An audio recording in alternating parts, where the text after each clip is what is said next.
Hello and welcome to Games That Grow Your Business. I am Jean Berry, your host, and this is the game show where we focus on play in ways that grow your business. Today, I am thrilled to bring on board Little Aspen Studios, Laura Staisiunas. Did I say it right, Laura? You're going to come on in a second. You'll say right. Yeah, I was close. close. Yeah. Very good. And honestly, I am so excited because she has an incredible deck that she created, and rumor has it there's another one coming. But Laura is incredibly beautiful at disseminating really complex things into something that will serve you right now. And a little bit about Laura, she offers a practical laser focused magic for those seeking inner guidance and new direction. It's a place to discover the undiscovered you. And Laura actually has always had a passion for teaching and practicing the healing arts. And like a lot of people, she originally chose the conventional career as a pharmacist in healthcare, where everything was based on scientific evidence. In spite of this, she was constantly prompted by an inner prompt to study alternative healing and express her creative nature, which led her to teachers that were able to change her life forever.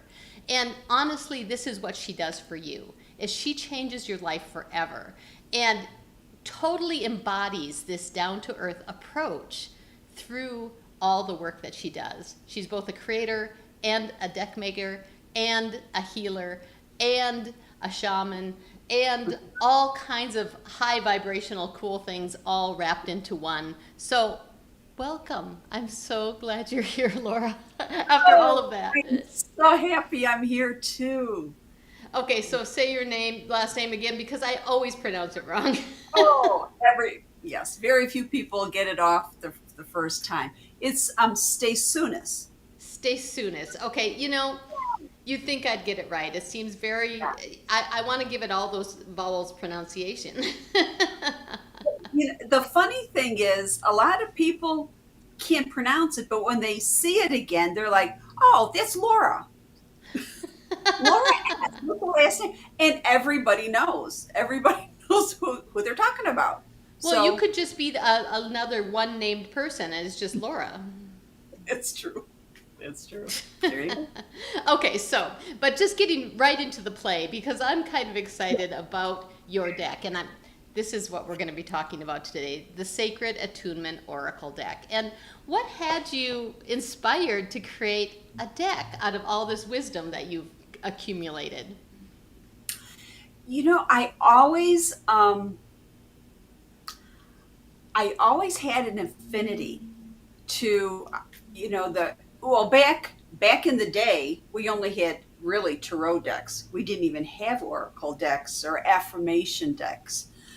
And I remember taking a class on just general tarot, and I loved the symbology. I loved the sacred geometry in some of these, and I thought, how and in the back of my head there was always something there.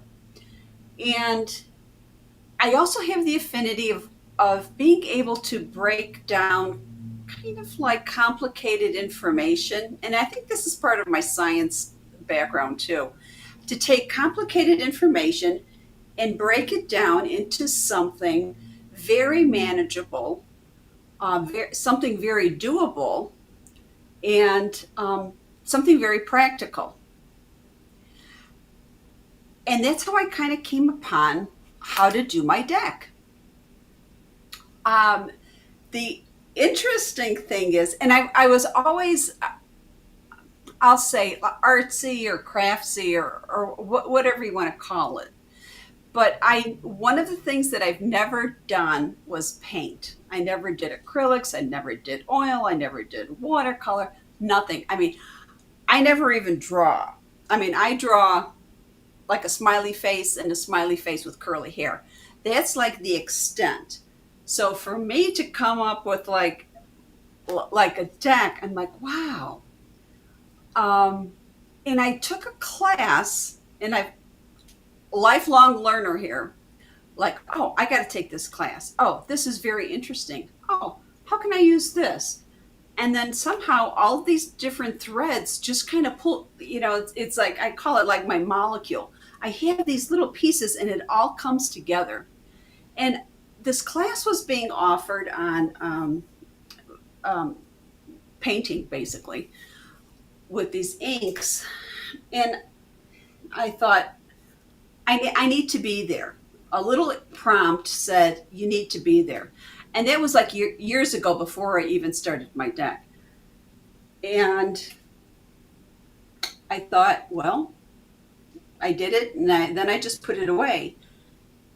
And then I thought, well, all of a sudden the colors started to come together, the forms started to come together, sacred geometry started to come together, and that's how each card really came into being, because each card really has a different vibration, matching the colors and the energy behind it.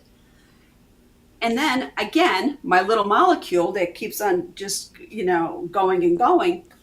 At the end of a lot of my yoga sessions, I would have like a word or a theme that would always come through, and I take out my little notebook and I'd write down my, like my word or whatever, my little phrase. And then I had this notebook, and then I had these pictures. I'm like, oh, no brainer. This is my deck. That's beautiful.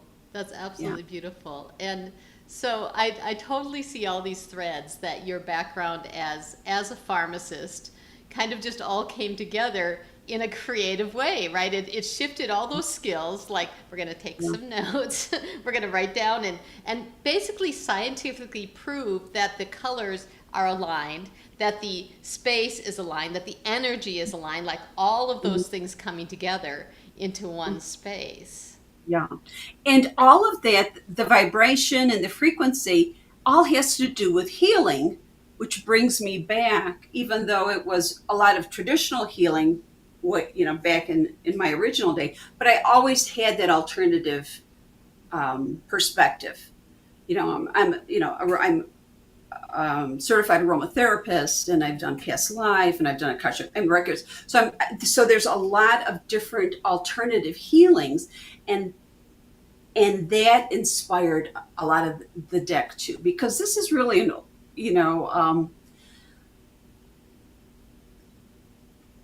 really, it touches your inner wisdom. And when you see the colors, and it's funny because some of the cards wanted to have a piece of sacred geometry and some of them didn't. I mean, it just became what it is. So it's really a gateway. I call it like an oracle. It's really a gateway or a portal into your own inner wisdom. Actually, I love that you use that word portal, because I've known Laura for a little while, and one of the things I say every week when I see her, I'm like, oh my God, you are a door opener. Doors just keep handing you keys and opening doors. So yes, you continue to open doors for everyone through this deck. Yeah. I love that. So today we are going to ask your deck some questions and give some value to the folks who are watching here of something that might be incredibly useful for them and for their businesses. And I thought what we would do is actually, although your deck is available as a real boxed item, which I own, and I love to have them both, it is also on the Deckable app, which is really a fun way to carry your deck with you wherever you go, right? You get to say, I'm not going to carry the 8 decks I want to take on vacation with me. And here are the ones. And so, yes, Laura's deck does come with me on vacation, and it's in my office here. So let's go ahead and switch over to the Deckable app so folks can see it. If you don't have the Deckable app, you just go to the App Store, search up Deckable, and you can purchase decks right there, and you can play with it. So I will show you how that works as well. So let me pop that up on screen. Here we go. All right, so we are right here inside the Deckable app. And I have already downloaded Laura's deck, so you can see it right here. And we're going to go right in. And we have a question today for your deck, especially in pertains to people's businesses, or actually maybe to their career, because it's kind of an open question. And here is the question for the deck today. Show me my success path. Show me my success path. So let's, how many cards do you think you'd like to draw for this one, Laura? You want to do? We can do 2. Okay, all right, so I'm going to select the 2 spread here and hit the start button at the bottom. There we go, and they're up for us. Woohoo! I'm so excited. Now, if at the same time, Laura, you're kind of inspired to shuffle the deck that you have in your hand, and yeah, there you go, shuffle them up. Maybe you want to draw a card or 2 to go along with these ones that we have on the screen. So let me go ahead and flip them over. I'm kind of excited. Flip it over. There we go. Oh, hang on. Before we do that, I'm going to make this one smaller so we can actually see this one. And it says obstacles. I love this so much for our question. Show me my success path. Because that is what shows up first. Usually when people want to do something in their world, what happens first is everything that's an obstacle shows up. Yeah. Ask yourself if these are truly obstacles in your way, or are they limiting belief patterns that are sabotaging you? I love this. And so it's that path of saying, nope, just traverse that. We're okay. Of course that's what's going to show up. And it's an affirmation saying, of course you're going to see the obstacles because that's what shows up first. Exactly. And they are many times, just these limiting belief patterns that I don't have enough money to do this, or I don't have the technology. I don't know how to do this. I don't know anybody in that industry. All of these the obstacles, the limiting beliefs that aren't really there. And so really you turn it around and you say, you know what? I'm just going to make another choice. Nice. I love that. Okay, so that's the first one in our read for this. Here's the second one. Let me make it bigger. Whoops. Breathe. And then, then it's kind of like once you overcome the obstacle, then you sit back and you breathe it in. That inward. Yeah, well, see, this actually indicates even that ease, right? There's just ease after that. The success path is actually pretty easy once you let go of all the resistance. Yes. Oh my gosh, I love that so much. All right, let me pop you back on the screen big here. And so what else did you draw for our viewers here? The first one I did was flow.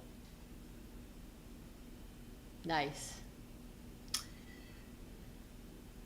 It says, just as we accept the changes of seasons, so we should embrace the flow from the heavens to earth, then back again with ease and comfort in absolute harmony. So again, breathing into, in the flow and in the rhythm. And then our finale, I'll call it our finale card, is homecoming. Bring your work into the world. Reignite the codes of memory. All is well and good when you're doing your soul's work.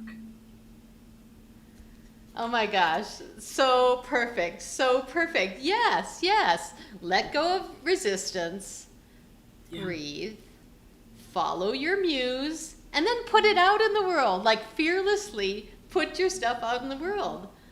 Oh my gosh, I'm so excited about this. Okay, so if you are watching this, I'm really, really curious. What are you inspired to do about that? Like, how do these cards inspire you to take the next step in your success path? Yeah.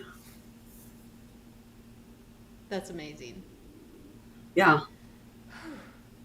All right, so I do have another question for you, and for those of you watching who maybe have an idea for a game or a deck that you would like to put out in the world, This question is for you and for Laura. No, this question is for Laura, and this is to help you.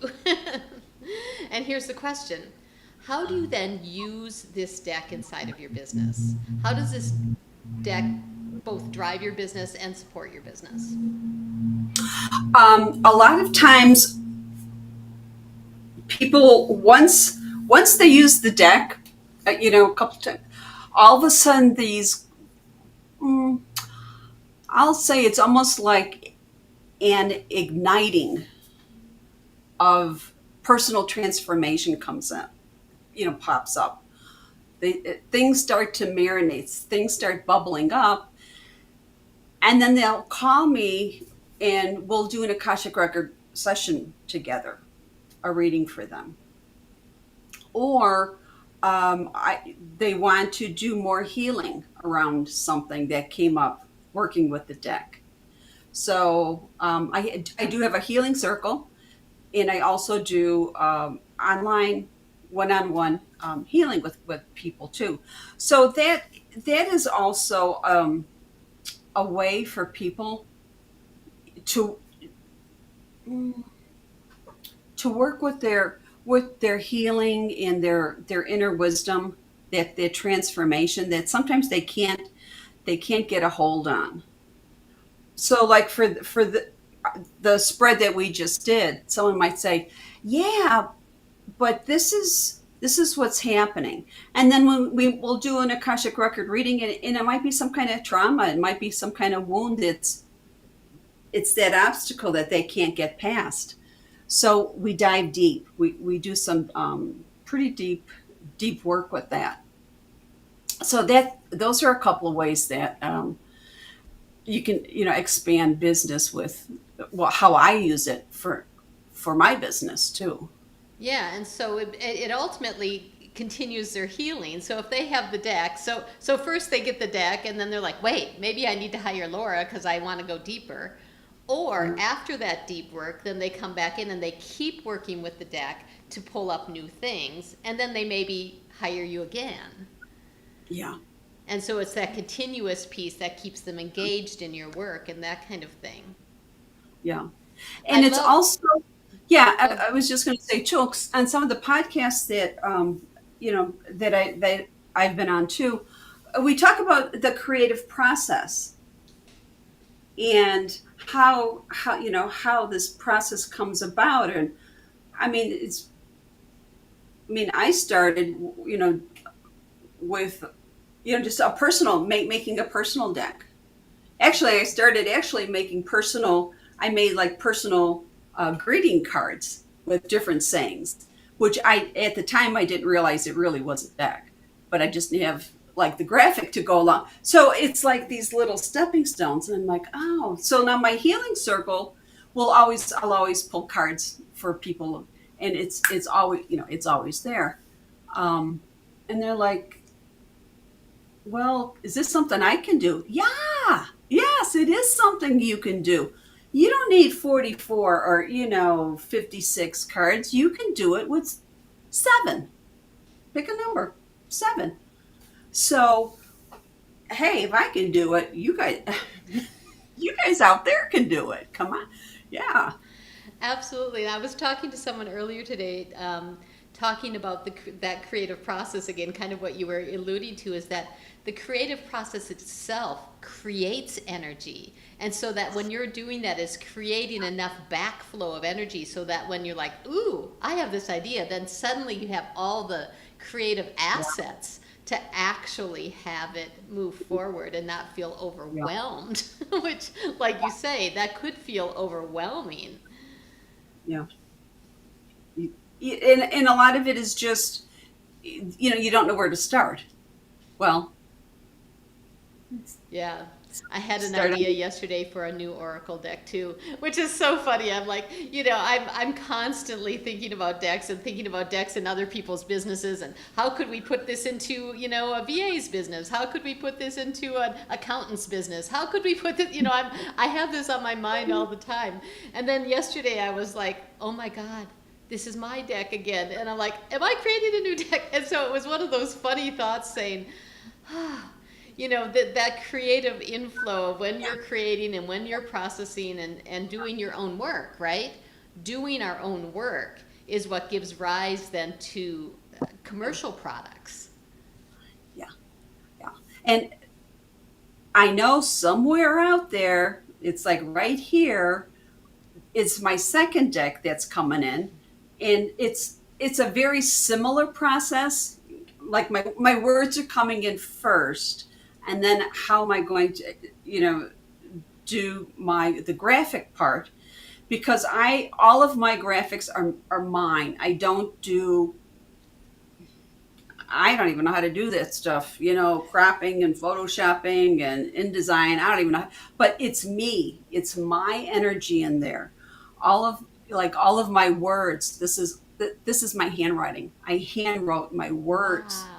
I didn't realize that So was my handwriting. handwriting, That are beautiful.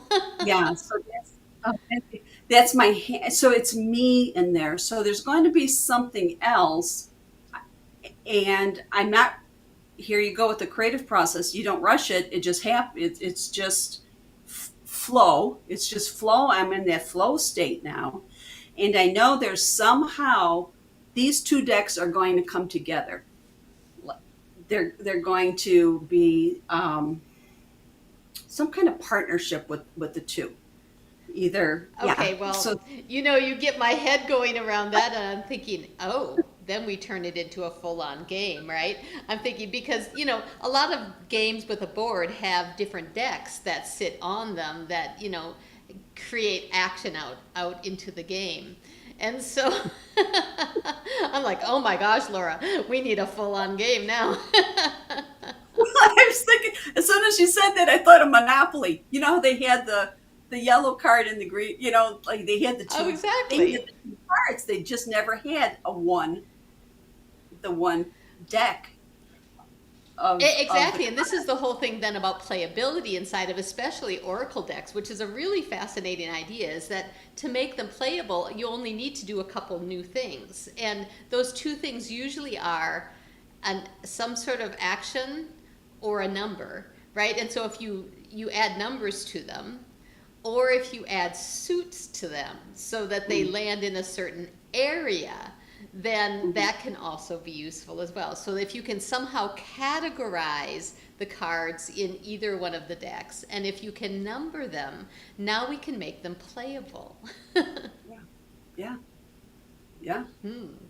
Put that into the soup, right? I know. Put it into the soup. Like, how are we going to make that Yeah, go? yeah.